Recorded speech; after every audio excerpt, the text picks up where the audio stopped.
Jadi kali ini kita bakal bahas sesuatu yang kelihatannya berat, tapi tetap kita akan buat jadi santai. Jadi kali ini kita akan bahas tentang manajemen risiko kredit pada Fit Group. Oke, sebelum jauh-jauh ngomongin risiko, kita kenal dulu nih sama perusahaannya.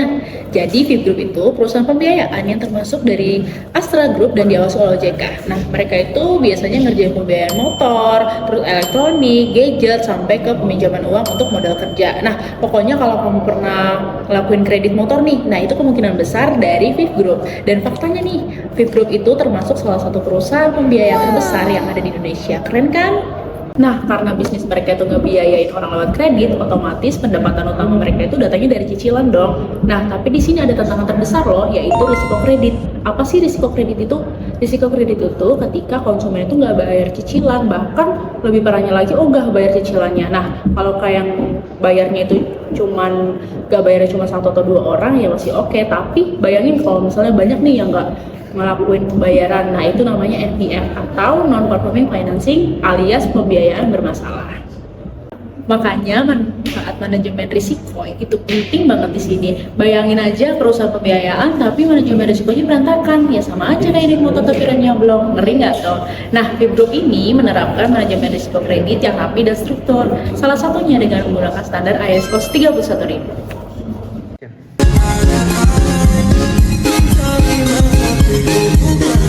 Kat, apanya yang 5? Jadi, kami merangkum 5 risiko kredit dalam aktivitas pembiayaan Fit Group. Yang pertama adalah RK1, yaitu risiko gagal bayar murni.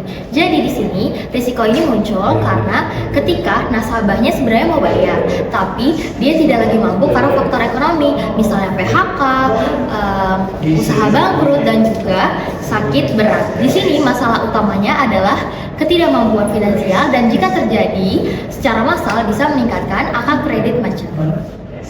Kedua adalah risiko pengalihan unit. Jadi di sini masalahnya ada di niat nasabah. Nasabah sengaja menggelapkan atau menjual motor ke pihak ketiga tanpa sepengetahuan dari Fit Group. Padahal kreditnya belum lunas sehingga saat penagihan unit sudah berpindah tangan dan sulit untuk ditarik kembali.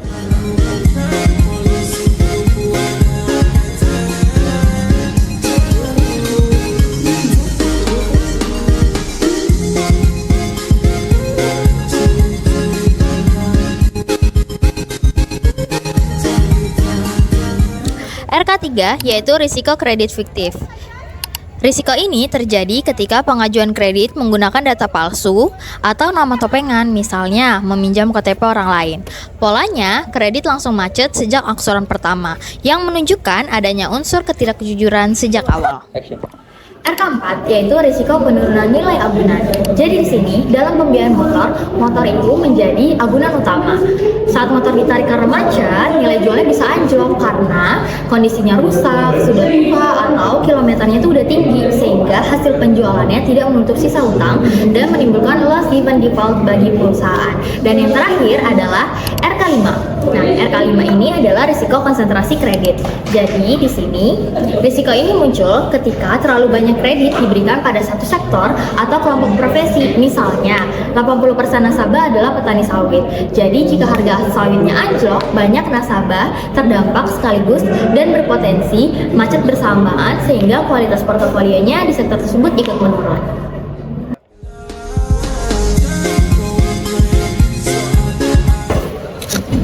Pada analisis ini, kami menggunakan 3 metode utama untuk mengidentifikasi resiko. Yang pertama adalah studi literatur, yang kedua observasi, dan yang ketiga adalah wawancara. Yang dimana pada studi literatur, kami membaca banyak jurnal dan skripsi, serta web-web resmi lainnya untuk mengidentifikasi resiko-resiko apa saja yang mungkin bisa terjadi pada perusahaan. Yang kedua, kami menggunakan metode observasi, yang dimana kami mengobservasi alur bisnis dari perusahaan FIF, mulai dari pengajuan kredit sampai penagihan kredit hingga penarikan unit jika terjadi tunggakan pada customer. Yang ketiga, kami menggunakan metode wawancara, yang dimana kami mewawancarai salah satu teman kami karena salah satu customer dari perusahaan FIF, sehingga dari situ kami mendapatkan resiko-resiko yang pasti bisa terjadi pada perusahaan FIF, yang kemudian kami terjemahkan kepada kode resiko, yaitu resiko kredit pertama hingga resiko kredit 5. Selanjutnya, setelah kita mengetahui identifikasi dari risiko-risiko tersebut, kita melakukan penilaian risiko dengan menggunakan matriks heat map. Rumus yang digunakan adalah likelihood dikali dengan impact. Kode risiko dimasukkan ke dalam heat map untuk melihat persebaran dari level risiko. Level risiko berwarna hijau melambangkan risiko dengan level low. Level risiko berwarna kuning melambangkan risiko dengan level medium. Level resiko berwarna merah melambangkan risiko dengan level high.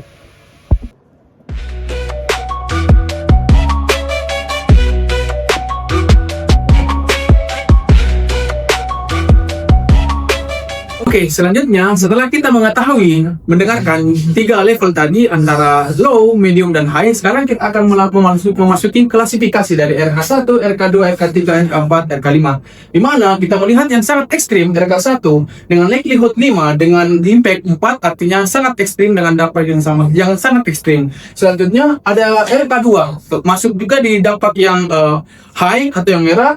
RH3 masuk di bagian low atau di hijau. Selanjutnya RK4 masuk di bagian medium. Dan yang terakhir RK5 masuk di medium, yakni dengan likelihood peluang 4, kemudian dengan impact 3, artinya pembotan 12. Ya, halo Pak. Oh iya, di VIV emang banyak resikonya sih. Ntar Bapak kirimin aja deh resikonya apa aja, coba saya baca. Kalau saya bisa kasih masukan, bakal saya masukin.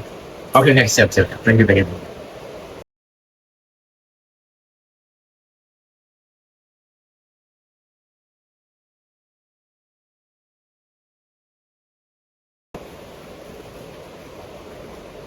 Oh alah, ini mah gampang banget. Jadi kalau misalnya ada resiko gagal bayar, nah yang harus dilakukan oleh VIV adalah gimana caranya kita mengatur nih strategi dengan resiko yang sekecil mungkin. Gimana caranya background ekonomi orang bisa menyesuaikan nih bagaimana angsurannya. Jika memang dinyatakan mereka mampu bayar, maka angsurannya bisa disesuaikan. Jadi adanya resiko gagal bayar ini bisa dicegah.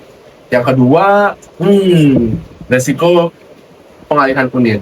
Nah, kalau kayak gini, VIV Group harus rutin nih untuk ngecekin setiap kondisi barang yang udah dibeli, apakah masih ada atau masih terawat. Jangan sampai termiss nih. Jadi FIF harus punya SOP-nya sehingga ini semua dapat termaintain dengan baik. Kita monitoring setiap barang yang ada di mana unit-unitnya.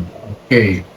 Resiko kredit fiktif. Kalau yang ini berarti VIF sebelum nasabahnya mengajukan peminjaman, dia harus ngecek benar-benar dari KTP-nya, dari biodatanya, jangan sampai gampang tertipu. Kalau perlu VIF harus kerjasama sama Dukcapil, jadi dia bisa memastikan nih tidak adanya penyalahgunaan atau kredit fiktif, orang yang nggak ada tapi dia bisa meminjam. Selanjutnya ada resiko penurunan nilai agunan. Nah, kalau ini dari internal VIF nih harus memastikan bahwa setiap pinjaman itu masih dalam cakupan normal. Jadi harus ngitung total loss only, dan juga VIF harus menerapkan SOP di mana untuk barang-barang yang nilainya besar, DP-nya harus menyesuaikan.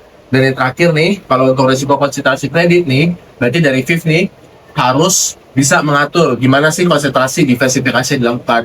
Jangan di satu sektor semua, harus dibagi. Sehingga dari 5 resiko yang udah terdefinisi di awal itu, kita udah bisa mitigasi. Nah, kira-kira FIF udah nerapin itu belum ya? Dari mitigasi resiko tadi, VIF Group telah menerapkan strateginya dalam proses pembiayaan. Pertama, untuk mencegah resiko gagal bayar, VIF Group menerapkan analisis human check, sistem scoring, dan kunjungan lapangan. Semua ini dilakukan sebelum kredit disetujui agar nasabah yang dipilih benar-benar layak. Dalam menghindari kredit fiktif, VIF melakukan diversifikasi pembayaran dan menerapkan DP dinamis. Sesuai dengan profil resiko nasabah, ini akan membuat portofolio kredit lebih stabil. Untuk menjaga nilai agunan, VIF menggunakan SOP pembayaran yang teratur sehingga hasil langkah pengalaman dan mudah dilakukan hingga tambah. VIF juga melakukan internal audit dan external audit secara rutin, serta berganti kepemimpinan secara bertahap untuk mencegah penumpukan risiko pada satu sektor.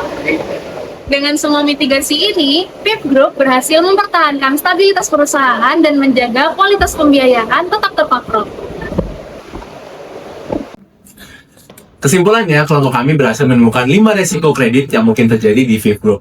Nah, dari 5 resiko yang terjadi, kita udah nentuin nih, mitigasi apa aja sih yang bisa dilakukan oleh Fifth Group agar dapat memitigasi atau mengurangi resiko yang bisa terjadi. Nah, dari 5 itu, kita juga udah berhasil tahu nih bahwa Fifth Group telah melaksanakan serangkaian cara agar memitigasi tersebut. Nah, harapannya teman-teman semua bisa tahu nih, apa aja sih resiko kredit dan bagaimana cara memitigasi itu semua. Sekian dari kelompok kami. Terima kasih, dan sampai jumpa. See you.